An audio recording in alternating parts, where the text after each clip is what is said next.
Okay, whoever this reading is for, I want to give you a round of applause because you are that girl.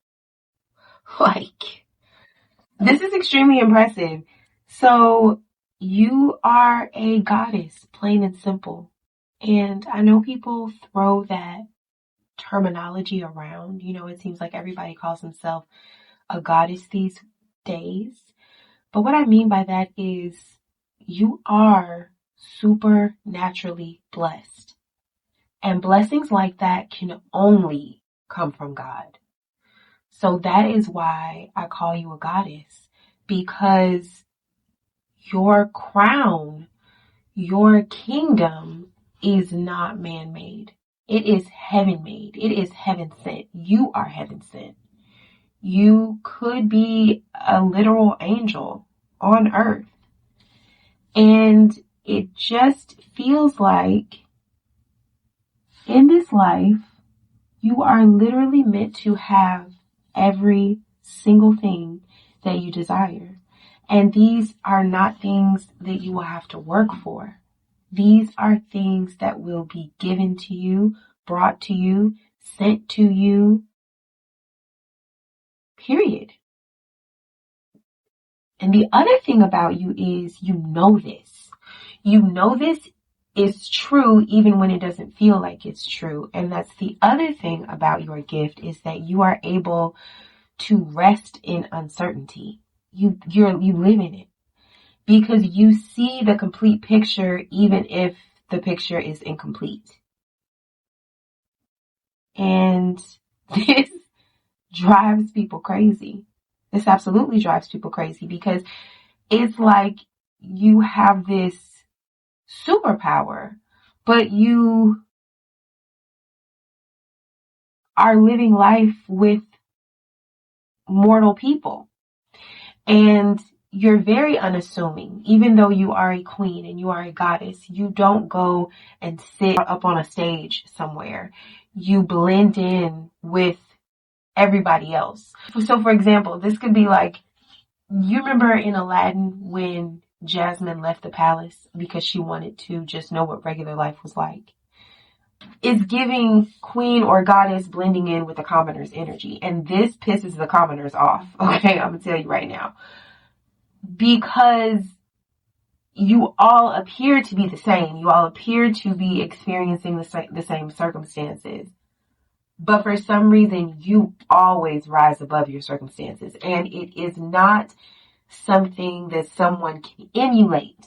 That's the thing. People cannot do what you do because what you do is based off supernatural favor. Period. You have supernatural favor. You are the lucky kid. You are the kid that everything goes to. Even when you're not lucky, every single circumstance that you've ever experienced somehow flips and works to your benefit. And you used to kind of be able to hide that and blend in with that, but now it's really obvious and it's pissing people off because I feel like a lot of people just feel like it's not fair. It's not fair that you've gone through everything that you've gone through and you look this good. It's not fair that you have everything that you ever wanted and it seems like you didn't have to work for it. It's not fair that even if you work for things, even if you work hard, you always receive way more than you earn. Or it's not fair that you don't have to work hard. It's not fair that you just get what you want just because of by virtue of being you. Like, people don't understand who you are.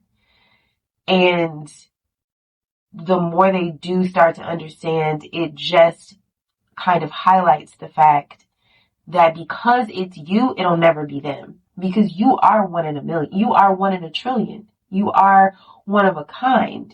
You are one of one. So, everybody's heard that myth. And everybody wants to be that one. So it's almost like you're holding out, somebody could be holding out hope to win the lottery and then somebody else walks by with the winning ticket. Well, it's like, okay, well, fuck, if she has the ticket, then obviously I don't have the ticket. So there's just a lot of people feeling, pretty sore about that. And there's also this energy, this lightheartedness to you, because people feel like if this was them, if they had the type of favor that you have, that they would be a lot more reckless or experimental with it, or they would take it more seriously. So people could also feel like you waste opportunities, you waste resources, like you have so much, you've been given so much, but you don't take it seriously. You're not trying to change the world or something like that. Like, I feel like people, it bothers them how lighthearted you are, or how unseriously I'm hearing whimsy, like it's like you're whimsical. It's like musical, whimsical, like light as a feather, gliding, where they feel like if it was them, they would be like trying to see how much power they have. Like, how could they affect people? How could they affect things? How could they, like, I don't know. It's very clampy. Like, I feel like other people, if they feel like if they had the gifts that you have, they would like clamp down on them and hoard them and like want to be alone, just like seeing all the things that they could do. And I don't know, it's just very serious and very gruff.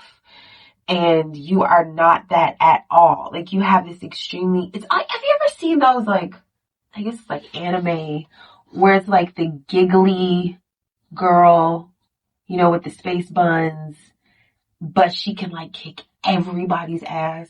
Like, she has the biggest weapons, the best weapons, the most money in the game, but she's just like, that's how you come off. It's like nothing to you. It's like you don't take it seriously at all. And that's the thing that I feel like pisses people off, is because it's like you have the greatest, most powerful gift in the world, and you give off the energy of like, I can take it or leave it. It's like, it's like you feel like if your house got blown away today, another one would blow in tomorrow. It's like there's nothing, no loss, no stress. It never touches you. This drives people fucking bananas, okay? So I feel like the way people kind of try to punish you for your lighthearted ability to always be okay, always do well, always land on your feet, always enjoy yourself, and be extremely fertile, like productive, like you have everything you need, everything's brought to you, you have all the resources, talents, you have everything. You're the it girl, okay? You're, like I say, you're a goddess, heaven sent, angelic, blessed, right? So the way people punish you for this is they flake out on you, right? People are extremely fake with you.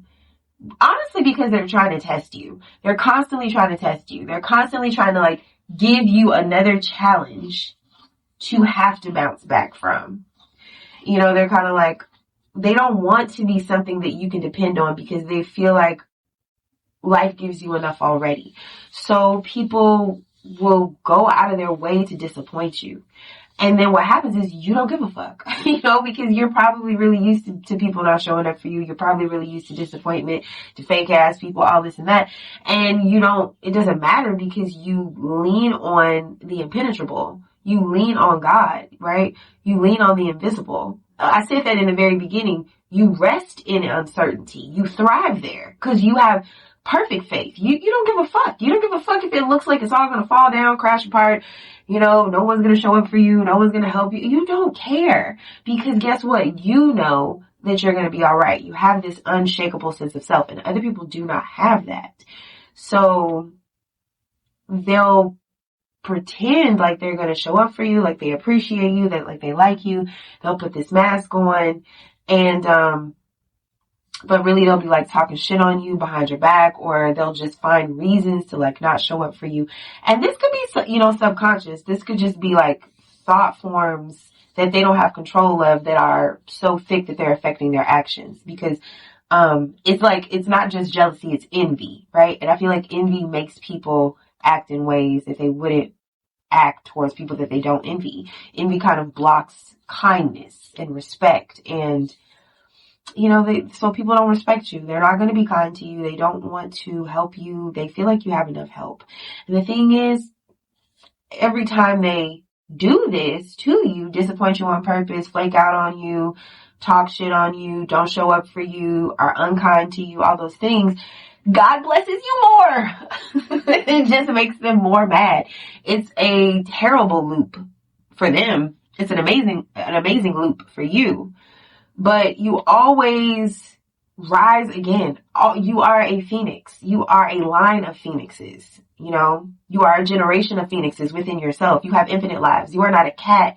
You are infinite. Like, you are always going to rise again.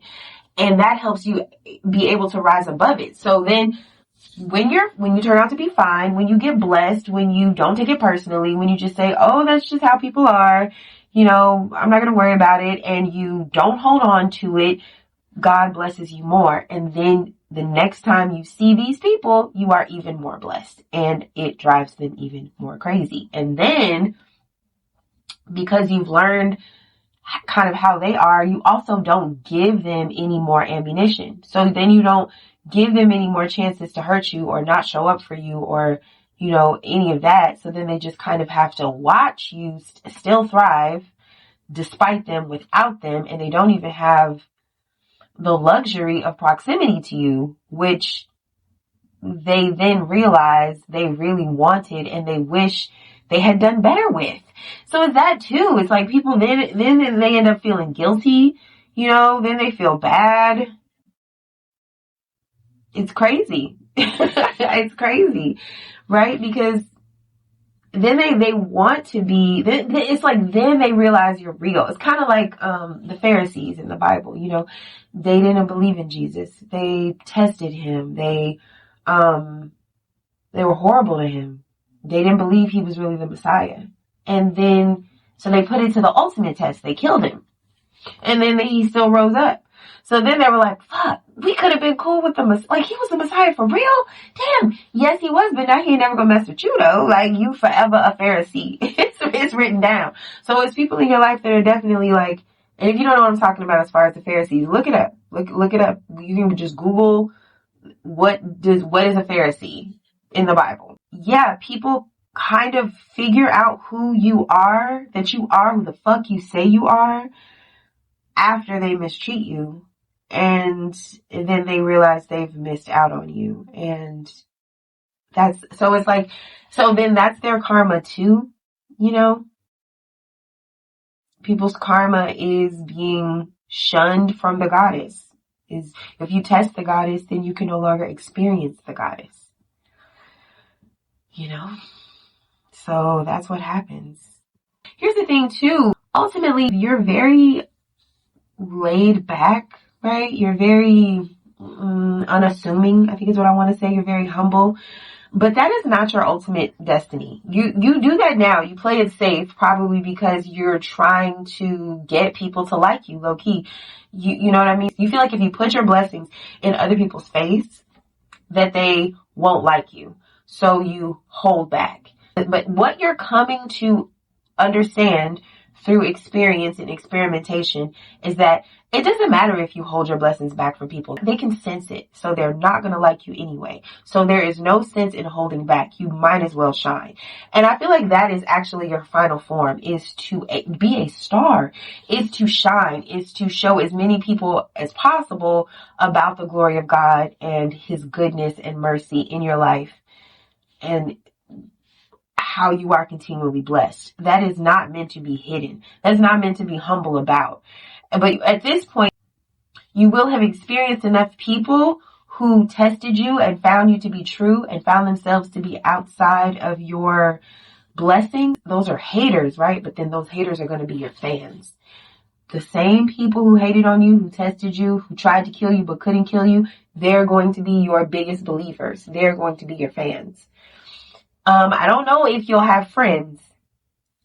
I don't know if goddesses get friends, but you will have fans, which are people who tested you, fucked with you, found out you was true, but that you don't fuck with no more. Even if you love them, even if you appreciate them for being fans, you will not let them close to you. But as a result of that, it's like God and the universe and these blessings finna be your best friend. Like, blessings finna be your best friend, and they're gonna want you to take them anywhere, everywhere. It's like they're going to be your companion. Your blessings, your gifts, your talents, your money, the experiences it brings you, the opportunities you will receive, those will be your friends. Those will be the constant elements in your life that never leave your side, that are loyal to you till your last breath. Success, winning, dare I say, winning. You finna win. You are a winner. And so a winner cannot, unfortunately, the way life has it set up, the way language is set up, a winner automatically denotes a loser. And there can only be one winner, but everybody else is a loser. So what does a winner gain from trying to blend in with the losers so that the losers won't be mad at them for winning? They still know that you're the winner because they still know that they're the loser. And they know that they're a loser by how mad they are at you. So you might as well come on out from there. Come on out from there. Be upfront, be honest, shine. Do not hide your light. Right? Because people are going to be mad at you anyway. They're going to you have that energy where people either love you or hate you. And when they hate you, they betray you, and then they love you, but you don't love them back because you can't trust them. Yeah, that's just what it is. But I feel like this is something this is trial and error. You know what I mean? This is something that you're going to learn over time. So you are where you are, wherever you are in the process. But I want you to just hold this thought in your head that I'm a winner. And that's my true form. No matter what's going on with you right now, your true form is the winner. And you have uncanny grace. Okay? Remember that. You have it and you always will. And people won't understand it. It makes no sense. It makes no logical sense. But it is what it is. Okay? All right. I'm going to leave it there. See you next time.